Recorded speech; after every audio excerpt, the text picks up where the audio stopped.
Oke, baik. Assalamualaikum warahmatullahi wabarakatuh. Balik lagi ke channel Paradok ya. Kali ini kita masih di konten Wanita.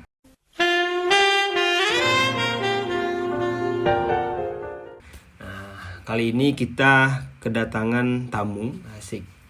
Tamu seorang wanita tentunya yang bekerja sebagai dokter gigi ya. Halo Dokter Vika, selamat malam.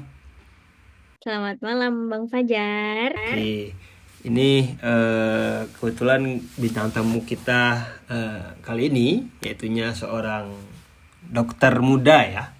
Emang kalau dokter muda kategorinya umur berapa sih, Dok? Bukan, kalau dokter gigi muda itu sebutan buat dokter, buat yang lagi koas. Oh, berarti sekarang dokter Vika sudah nggak koas berarti?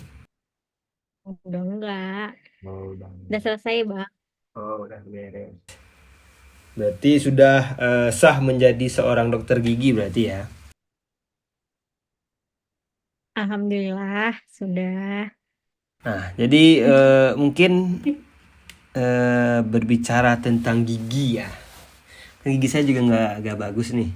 Nanti sekalian mau konsultasi lah.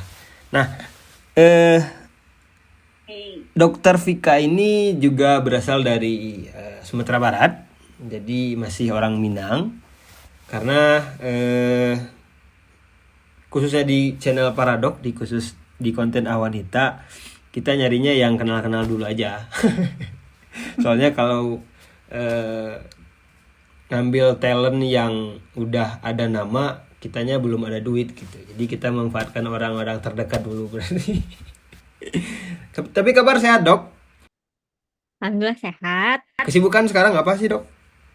Kesibukan sekarang isip sih Bang. Isip. Apa itu isip? Mungkin orang-orang banyak yang nggak tahu isip. Apa itu isip? Isip itu jadi setelah dinyatakan lulus dan setelah wisuda, nah itu belum bisa buat praktek sendiri atau buka praktek pribadi deh Bang, atau ikut kerja di Oh. jadi emang harus menjalani isipnya ini dulu. Isipnya ini 6 bulan lama emang. Oh, berarti ini apa? Dari kampusnya berarti ya? Atau dari pemerintah? Dari pemerintah Bang. Masalah gigi ini menjadi masalah yang apa ya? Khususnya masyarakat atau orang-orang lah di dunia pun pasti pernah Hmm. mengalami yang namanya sakit gigi. Nah, tetapi hal sekecil itu sangat tidak diperhatikan juga oleh masyarakat pada umumnya.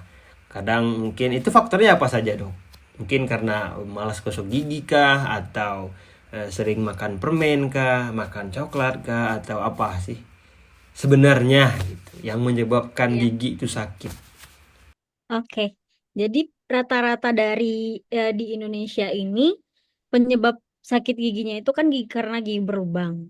Nah, Hmm. gigi berlubang itu biasanya disebabkan karena terjadi penumpukan sisa makanan di situ. Jadi pada saat sisa makanan yang menumpuk di gigi itu akan diolah sama bakteri. Nah, nanti dari hasil pengolahannya itu dia bisa merusak jaringan dari gigi tersebut sehingga bisa bikin giginya berlubang gitu. Rata-rata sih karena Hmm. males sikat gigi, terutama tuh pada saat malam hari kan. Kita kan wajib sikat gigi itu 2 kali sehari. Oh, Nah, berarti rata-rata wajibnya gosok gigi itu 2 kali sehari ya, sikat gigi itu 2 kali sehari. Itu waktunya iya kapan saja, Dok? wajibnya 2 kali. Kalau waktu untuk penyikatan gigi itu kan 2 kali sehari itu kan.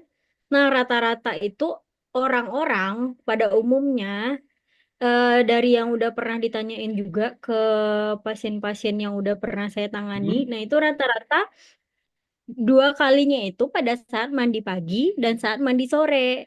Nah, Oke. itu kan waktu penyikatannya sebenarnya salah. Di situ sebenarnya eh, terjadi gigi berlubang itu juga bisa gitu.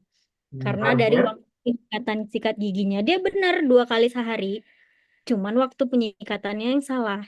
harusnya sebelum tidur satu lagi.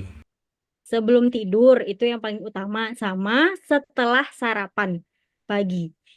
Oh, berarti nggak harus bangun tidur ke kamar mandi cuci muka langsung langsung sikat gigi nggak gitu ya?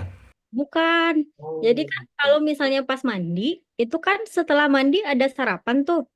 Nah, ya. itu kan numpuk lagi sisa makanannya. Oh, Gitu. Jadi bagusnya 30 menit juga setelah makan. Jangan langsung habis oke. makan langsung sikat gigi itu enggak. Karena pada saat habis makan itu suasana di rongga mulutnya itu masih asam. Jadi pada saat itu langsung disikat, suasananya jadi tambah asam. Oke. Jadi kalau misalnya suasana rongga mulutnya itu asam, nah itu juga bisa menyebabkan giginya jadi berlubang gitu loh, Bang. Nah, oke, tapi tadi kata dokter kalau sikat gigi itu bagusnya setelah atau 30 menit setelah sarapan. Nah, kan Ya. kebanyakan dari kita, bukan kita ya, saya sendiri aja. Saya baru bangun nih, baru bangun mau sarapan kan nggak enak. Kan kadang ada yang tidurnya ngeces lah atau di badan kotor lah ya. Nah, kalau langsung sarapan kan ini juga lagi keadaannya kotor, itu gimana sih dok? Boleh sebenarnya pas mandi sikat gigi. Tapi kan sikat gigi tuh habis sikat gigi habis mandi pagi tuh sarapan. Nah, Ya. habis sarapan diulang lagi sikat giginya. Oh, berarti kalau gitu sikat sikat giginya 3 kali sehari berarti ya dok. Kalau untuk saya berarti ya. Boleh. Tapi yang wajibnya itu 2 kali itu. Wah, oke oke. Bisa di demoin nggak dok cara menyikat gigi yang baik dan benar itu? Mungkin kan kalau dokter itu biasanya ada alat-alatnya nih. Apa kayak gigi-gigi mainan atau apa sih namanya sih dok? Nggak tahu dok. Kebetulan Ada saya. penteknya. Nah, itu apa? Pentem. Ya. Nah, bisa dipraktekin nggak dok? Gimana cara nyikat gigi yang benar? Maksudnya biar orang-orang juga tahu nih gitu. Jangan asal sikat aja gitu. Kan kebanyakan kalau bapak-bapak yang lagi nyikat gigi sampai apa? Sikat giginya itu langsung apa? Langsung berubah lah gitu, berubah Langsung bentuk. ngembang. Iya, langsung ngembang gitu, langsung berubah bentuk. Ada nggak dok alat-alatnya dok? Boleh dipraktekin nggak dok? Biar penonton kita juga tahu nih cara Eh, nyikat gigi gitu. Oke. Kalau buat alat-alatnya itu, yang pertama kan kita mungkin pengenalannya kali dulu ya. Kalau Boleh. sikat giginya itu, mending pilih sikat giginya yang bulunya itu halus, jangan yang kasar, jangan yang hard. Karena yang hard itu kalau misalnya dari salah penyikatan gigi, dia bisa bikin abrasi juga ke giginya. Apa itu abrasi Dan dok? abrasi itu kayak giginya itu kekikis. Ah, Teman-teman, abang nanti bisa searching juga abrasi gigi. Nah itu oke. banyak kok gambar-gambarnya. Nah dari abrasi itu bisa nyebabin giginya itu menjadi kayak cekung gitu bang, dekat gusi. Oke. Oh, nah itu yang bisa bikin giginya ngilu gitu. Hmm. Itu dari salah karena salah penyikatan giginya bisa nyebabin dari abrasi gigi itu. Terus pilih sikat gigi yang pertama itu yang halus dan sesuaiin juga sama ukuran rahang. Kalau misalnya rahangnya kecil, eh, bisa juga sih dipakai cari ukurannya yang kecil gitu. Biar dia tuh bisa menjangkau ke bagian yang paling belakang gitu. Nah, cara penyikatannya itu sebenarnya kalau misalnya rata-rata orang Indonesia itu kan cara sikatnya rata-rata horizontal gini kan, Bang. Ya. Bagusnya itu dari atas ke bawah, dari atas ke bawah. Jadi kayak ngecongkel gitu loh, Bang. Nah, Ini. mungkin di sini ada pentem ya. Ini Ah. Nah. oke, ini ada sikatnya. Nah, saya tuh lebih suka sikat yang di atasnya ini tuh ada bulu-bulu halusnya gitu loh, Bang. Oke. Oke. Gitu. Gitu ya. Nah, mungkin penyikatan kan rata-ratanya gini-gini nih. Ya. Nah, itu tuh yang bisa bikin abrasi di bagian di atas-atas ini gitu. Nah, bagusnya itu dari ini dari atas ke bawah, atas ke bawah gitu. Jadi yang atasnya ini diarahin ke gusi dulu, lalu Oke. tarik ke bawah gitu. Yang di bawah juga gitu, Bang. Yang di bawah berarti diarahin ke gusi, Terus ke tarik atas. ke atas. Jangan lupa bagian dalamnya juga. Nah, Bagian dalam itu ini. gini. Dan di atas juga gini. Gitu sih.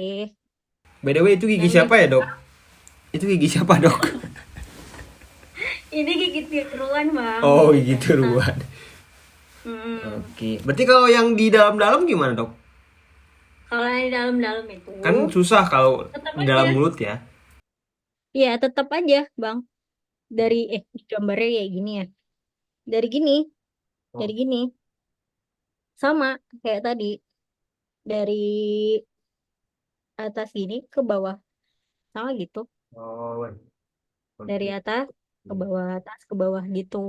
Berarti intinya Kalau dari. anak-anak baru yang bulat-bulat gitu bang. Oh, beda. Kalau anak beda. Apa yang Ya, menyebabkan perbedaan itu? kalau yang bulat-bulat itu jangkauannya kan bisa besar tuh.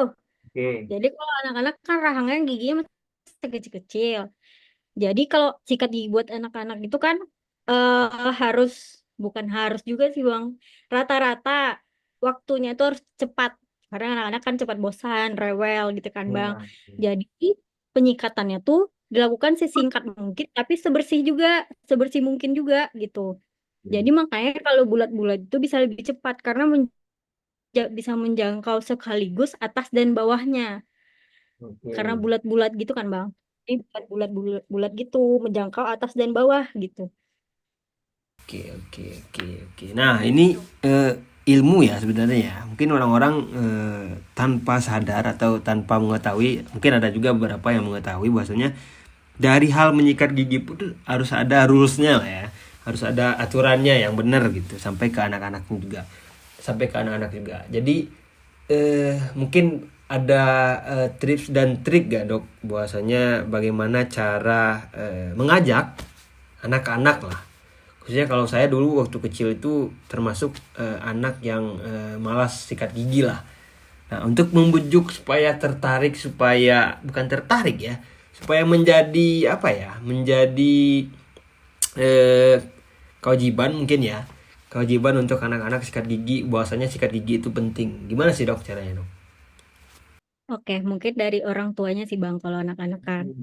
Kalau anak-anak itu dibiasain bersihin rongga mulutnya itu tuh dari bayi Bang sebenarnya. Bukan dari giginya tumbuh. Jadi pas dari bayi itu Bang disikat lidahnya. Lidahnya kadang ada tuh kan bayi yang lidahnya putih-putih. Ya, Nah, itu diikat aja Bang pakai kasa, kain kasa atau kain kain lembut ya. eh, yang udah dibasahin air. Nah, itu di swab aja lidahnya. Jadi si anak itu juga terbiasa dari bayinya itu. Terbiasa eh, kan bayinya juga nyimpan memori sih Bang. Gini Bang. Nah, kalau misalnya bayinya udah terbiasa, nanti kemungkinan besar pada saat dia udah tumbuh gigi, pada saat dia udah lumayan mengerti, nah itu dia juga udah biasa buat pembersihan di rongga mulutnya. Nah, yang kedua itu juga dari orang tuanya. Orang tuanya juga harus membiasakan buat sikat gigi. Jadi si orang tuanya ini sikat giginya di depan anak. Jadi Oke. si anak kan meniru perilaku dari orang tuanya gitu loh Bang. Jadi dari peran orang tuanya itu sendiri sih Bang sangat besar juga. Kayaknya gigi saya nih berantakan. Nah, ini penyebabnya apa sih, Dok, nih? Kan gigi saya ini berantakan banget nih. Ya, Atau dicek oke. dulu sama dokter ini. Konsultasi gratis. Biasanya kalau konsultasi berapa sih, Dok? Enggak, lanjut, lanjut, lanjut, lanjut, lanjut, lanjut, lanjut. Kalau untuk urusan tadi itu japri-japri aja. Ini penyebabnya apa, Dok? Gigi saya menjadi tidak Kalau penyebab teratur nih. gigi, kalau biasanya kalau penyebab gigi betakan itu disebabkan karena rahangnya itu kecil, tapi giginya besar-besar. Oh. Nah, sehingga dia Nah, tuh bentar. nggak Bagaimana cara mampu. menentukan bahwasanya gerahang itu kecil atau besar itu gimana, Dok? Kan kalau masyarakat umum kan nggak banyak yang nggak tahu ya. Bagaimana Iya, menentuin. ya paling cara menentukannya itu pada saat dilihat keadaan rongga mulutnya. Nah, dilihat juga kalau misalnya giginya berdesakan parah atau berdesakan lah. Nah, itu kemungkinan besar yang pertama itu emang karena rahangnya kecil. Jadi untuk bagian gigi-gigi yang akan tumbuh itu tidak memenuhi tempatnya. Makanya dia tumbuhnya lebih ke dalam lah, lebih keluar lah gitu. Yang kedua bisa karena genetik juga. Jadi Ah, karena genetik biasa juga bisa giginya berjejal atau berantakan. Yang ketiga karena gigi susunya lama dicabut. Jadi ada juga beberapa kasus, misalnya gigi susunya tumbuhnya normal di rahang, tapi gigi gigi tetapnya atau gigi permanennya tumbuhnya di belakang gitu. Bagusnya kalau udah kayak kasusnya kayak gitu, gigi susunya ini dia. Jadi pada saat gigi susunya udah dicabut, oke. berarti kan kosong nih ruangan di depannya karena tumbuhnya di belakang kan. Nah, Ya. didorong dorong aja pakai lidah. Karena usia pada saat usia tumbuh gigi tetapnya ini, si pasiennya ini kan eh, masih dalam tumbuh kembang nih rahangnya. Jadi pada saat dibantu dimajuin pakai lidah, diharapkan giginya yang tumbuh di belakang tadi bisa maju ke depan gitu. Berarti eh, secara penjelasan dari dokter tadi kayaknya nggak segampang apa yang dibayangkan. Kayaknya. Nah, eh, Hmm. kan kalau gigi saya bolongnya udah banyak nih dok. Salah satu, dua, Oh. tiga. Tiga sih, tiga. Kalau misalnya yang tadi bang, kalau Ya. misalnya kenapa giginya bisa berantakan atau segala macam itu, nah makanya harus dibiasakan dari kecil itu anak-anaknya dikontrol ke dokter gigi buat tahu Ah, perkembangan pertumbuhannya oke. gitu. Kalau misalnya giginya udah ada yang rusak, langsung ditambal. Kalau kalau masih bisa ditambal. Kalau misalnya giginya ada yang tumbuhnya di luar lengkung, nah langsung bisa diatasin gitu. Oh, Makanya emang harus kontrol rutin ke dokter penanganan gigi dari dini buat ya berarti ya. meminimalisir minimalisir terjadinya yang hal-hal yang kayak gitu di Oke. kemudian harinya gitu. Oke, oke. Terus eh ada yang namanya apa? Scaling ya, Dok. Nah, Hmm. kalau scaling itu wajibnya itu berapa bulan sekali atau berapa minggu sekali atau berapa tahun sekali, Dok, biasanya? Berapa minggu sekali? Oh, oke, kalau untuk urusan scaling atau pembersihan karang gigi ya Bang. Ya, karena gigi. Kalau untuk itu di tiap orang kan bisa beda-beda. Di tiap orang tuh bisa beda-beda waktu pembentukan karang giginya. Nah, Hmm, ada yang cepat, ada yang lama, nggak ada karang gigi gitu kan. Kan tergantung masing-masing orang. Nah, kalau misalnya seandainya suatu seorang pasien ini nggak tahu kapan harus dibersihin atau enggaknya, makanya emang harus rutin juga kontrol ke dokter gigi minimalnya sekali 6 bulan.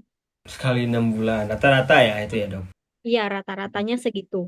Sekali 6 bulan. Jadi sekali 6 bulan tuh nggak harus pas sakit aja ke dokter giginya gitu. Jadi Hmm. emang sekali 6 bulan kalau nggak ada keluhan ya cek aja, kontrol gitu. Soalnya kalau gigi berlubang ini kan emang diawali dari lubang yang kecil dulu, Bang. Oke. Nanti lama-kelamaan dia itu akan membesar. Nah, kalau perawatannya lubangnya gini Bang, kalau perawatan gigi ini semakin besar, semakin banyak keluhan, semakin besar yang mau diperbaiki, semakin besar juga harganya. Gitu. Oke, Mending, oke. mending langsung diatasin pas dia masih kecil. Kalau saya pribadi baru satu kali sekali sih, Dok, seumur hidup baru scaling. Harusnya harus dirutinkan kayaknya ya. Iya, dirutinkan Bang. Mudah-mudahan lah nanti dapat istri dokter gigi juga, Dok, saya, Dok. Amin. Amin. Nah, ini juga pengalaman pribadi sih, Dok. Kan ini ada beberapa gigi yang berlubang. Nah, cuman waktu itu datang ke salah satu dokter gigi kan ditambal. Nah, Hmm. untuk penambalan itu yang ada nggak yang permanen gitu? Maksudnya permanen di sini. Kan kalau saya pribadi 3 bulan nggak tahu 4 bulan udah copot lagi, Dok. Nah, itu apakah tambalannya yang kurang bagus atau apa gitu? Kalau jenis tambalan ini, ada yang tambalan sementara, ada yang tambalan yang permanen, Bang. Oke. Kalau tambalan sementara itu tandanya ada suatu obat yang dimasukin ke dalam giginya itu. Dan obatnya itu harus dikontrol, maka dikasihnya tambalan sementara dulu biar bongkarnya Hmm. nanti gampang. Jadi kalau misalnya biasanya kalau langsung ditambal sama tambalan permanen, nah itu tuh kalau giginya nggak ada infeksi.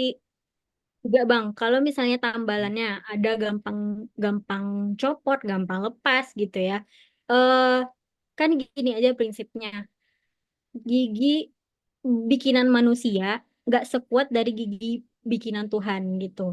Jadi, Ah. sedangkan gigi bikinan Tuhan mau sekuat kan kuat tuh Bang ibaratnya bakalan bisa rusak juga kalau nggak dijaga, apalagi gigi yang ditambal gigi bikinan bikinan manusia gitu kan. Jadi Hmm. emang harus pinter-pinter jaganya. Oke, berarti kayak hubungan kayaknya ya, Dok. Waduh. Iya juga sih Bang. Nah, terus untuk waktu itu pas cabut gigi ya, pernah cabut gigi dulu. Nah, pas beres cabut gigi, kata dokternya nggak boleh ngerokok dulu. Nah, apa korelasinya merokok dengan setelah cabut gigi, Dok? Setelah cabut gigi, oke. Ya, jangan ngerokok dulu kata dokternya, jangan ngerokok dulu. Iya, oke. Jadi setelah cabut gigi itu kan berarti masih ada pendarahan, masih ada luka di situ kan Bang. Jadi Ya. proses penyembuhan lukanya itu bisa terjadi seminggu, 7 sampai 14 hari. Proses Hmm. penyembuhan luka itu bisa sembuh. Nah, kalau misalnya habis cabut gigi, itu kan masih ada pembuluh darah yang mengalir ke bagian luka itu kan. Nah, Hmm. kalau misalnya rokok itu kan panas. Ya kalau Kan kalau kebalik panas, Dok, tapi jangan kebalik.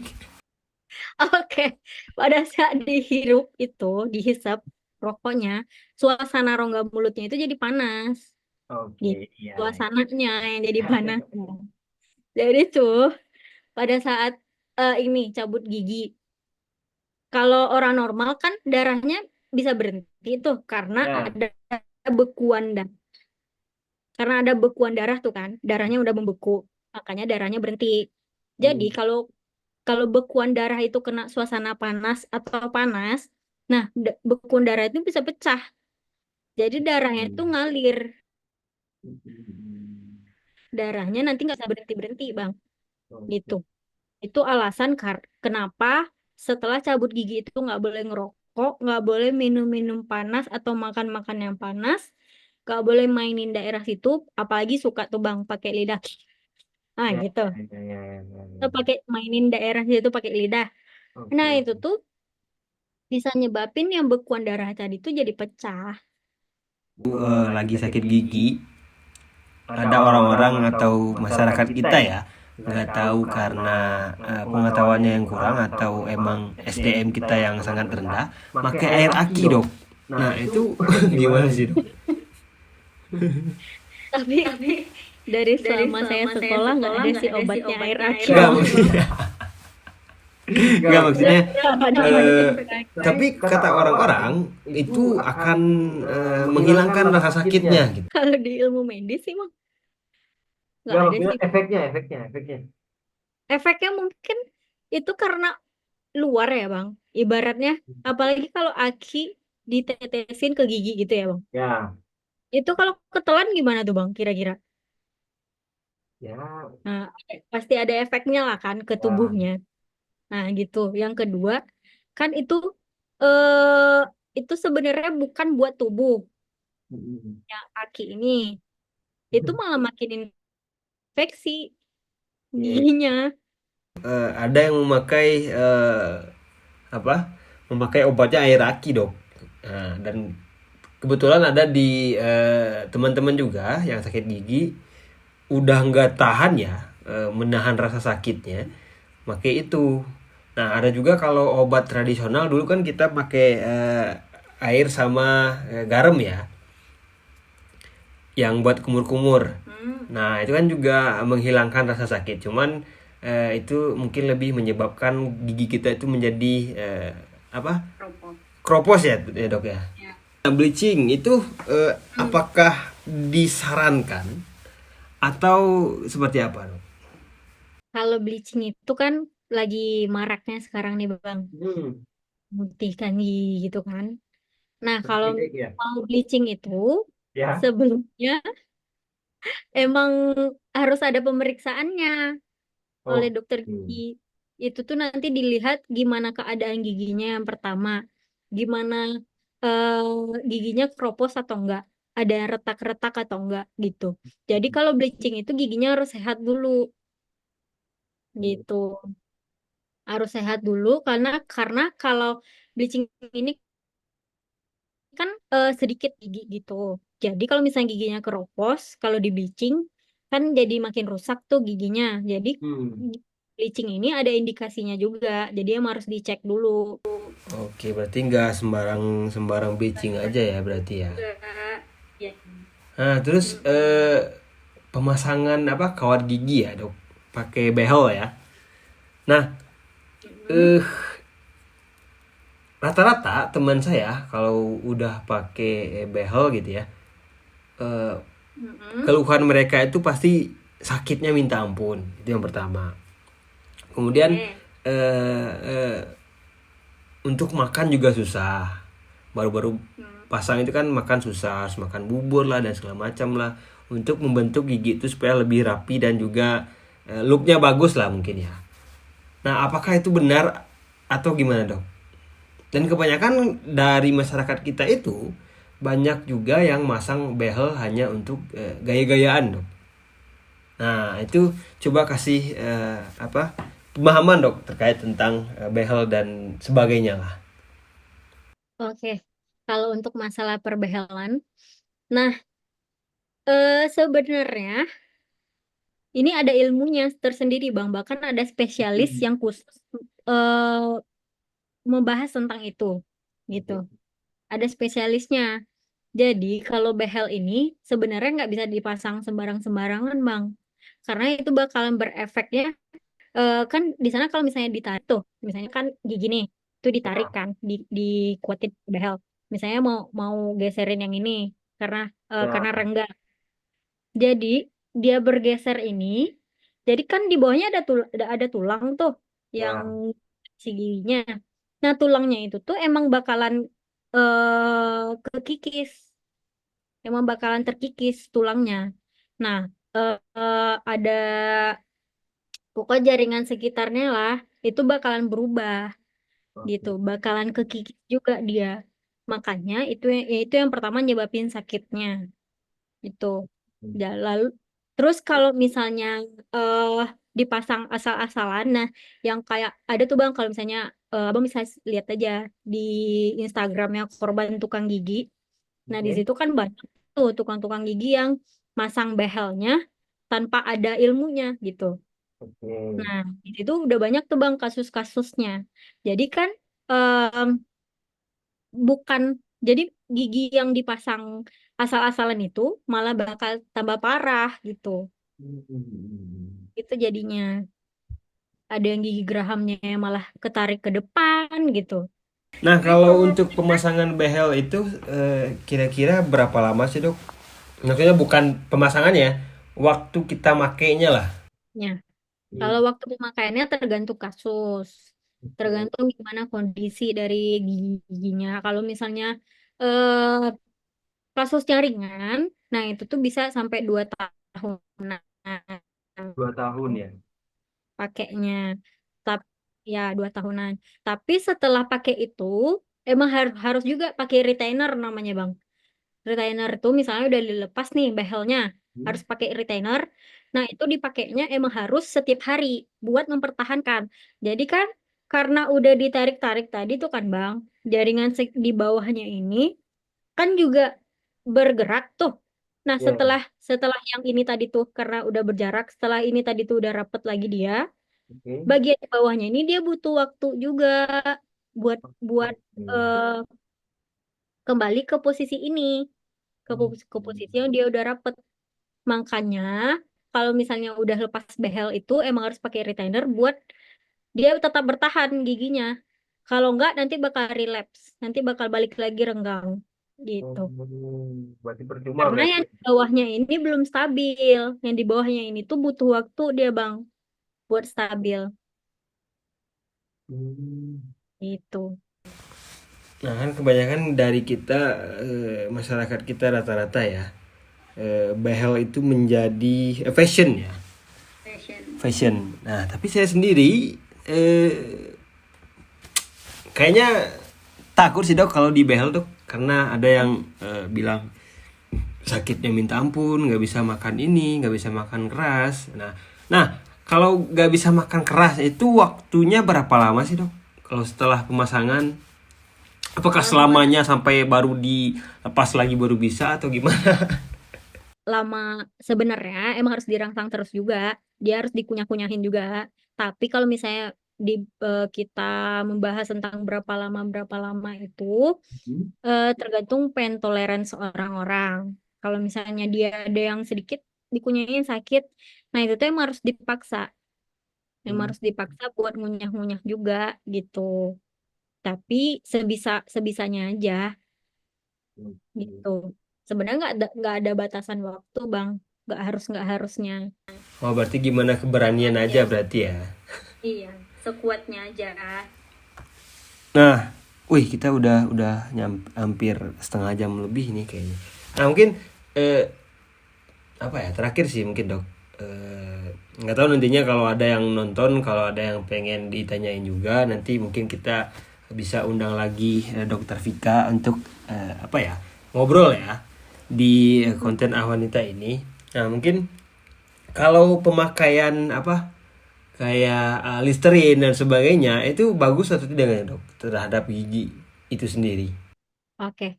Sebenarnya kalau untuk pemakaian yang obat kumur, Obat obat kumur kumur maksudnya. itu ada bagusnya itu pilih yang non alkohol gitu. Oke. Kalau misalnya ada yang ada kandungan yang alkohol itu nggak boleh dipakai sering-sering bang. Nah bagusnya itu Hmm. bukan bagus juga sih, disaraninnya cuma 2 kali seminggu aja. 2 kali seminggu. Ada juga kan kandungannya yang non alkohol itu ada bagian-bagiannya juga.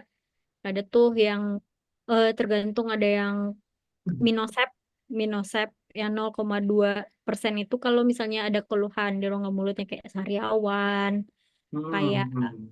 em, ada radang gitu. Nah, itu pakainya 0,2% itu tuh nggak apa-apa tiap hari, cuman pas malam aja.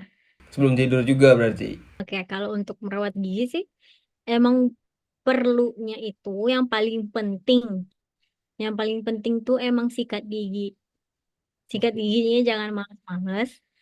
Sikat gigi itu 2 kali sehari. Yang tadi udah disebutin. Yang pagi setelah 30 menit setelah sarapan sama malam sebelum tidur. Nah itu wajibnya kan.